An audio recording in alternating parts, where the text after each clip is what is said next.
Hi. Okay, this is how the student notebook is going to look like. It will have the incentive chart in front. There will be several dividers, I think maybe 8 to 9 dividers. And here is kind of like the table of contents of how we're going to do it.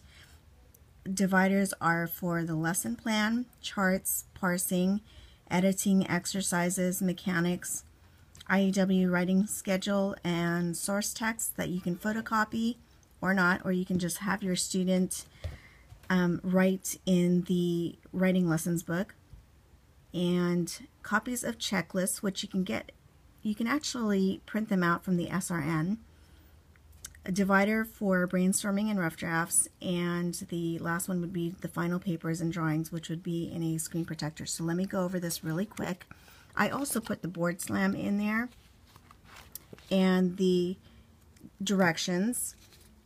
We have extra loose leaf notebook paper, but I think what I want the students to do is have a spiral notebook so that they can take notes in class, and then all their notes will be in one place and they can refer back to it. Here is the lesson plan for Thursday. This is for the EEL. Okay, scope and sequence from the itinerary, page 18, and then we have a divider, charts, and that is from, where's that from? That's the gear, I believe, and that's the scope and sequence from Mastery Charts, and then the 8 parts of speech, which is from the excursion, page 443. And what I did was I made a copy of the English Grammar Trivium, and I also put the 112 model sentences in there, and also chart G for the compound structure. Okay, so parsing, which is your diagramming the sentences, the weekly practice sentence, and I made, I don't know, 20 copies of the analytical task sheet. Emma likes to see the work that she's done. She feels accomplished when she does that. And then I also photocopied the question confirmation from the Quid et Quo. And then this is from the charts. This is the Quid et Quo that they can write in if they don't want to do it on the Quid et Quo Trivium. So I probably made 20 copies of that. Now we have a tab for editing exercises. Made a copy of all of that.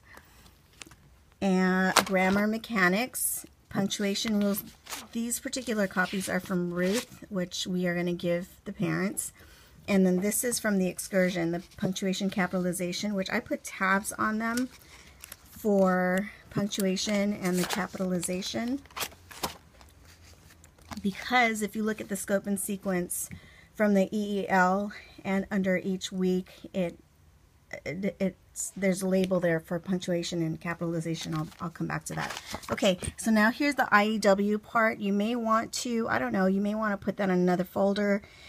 This folder is 1.5 inches, I think. Here is the Ancient History Writing Lessons guide. Not the guide, the writing schedule. Okay, so I had a tab on that, and then I did the proofreading. Oh no, symbols and abbreviations, you know, when they do the KWO, and I put that on cardstock. I just figured it'd be easy on the eyes. And then you have the stylistic techniques, and I made photocopies, which you can get that from when you purchase your TWSS, and then you have an ebook or something like that. I can't remember where I got this. I may have gotten it from the SRN. I'll check again. But I printed all of that out. And then here are the stylistic techniques, the strong verbs. I put a tab on that. Strong verbs, and then on cardstock, different colored cardstock, quality adjectives, adverbs, 5 senses. And then you have your dramatic openers, which they won't do that till later on. Anecdotal openers and closures, transitional words and phrases.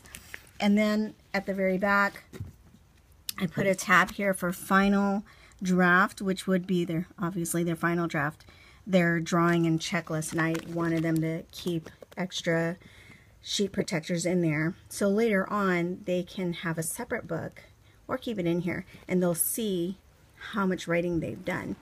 This is also from the stylistic techniques from the SRN that we needed to print out. So some of them are in cardstock.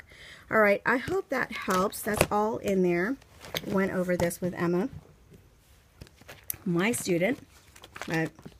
Okay, really quick, where is, here, lesson plan. If you look at the lesson plan, you'll see the EEL scope and sequence. You might want to let your student know that EEL stands for Essentials of the English Language.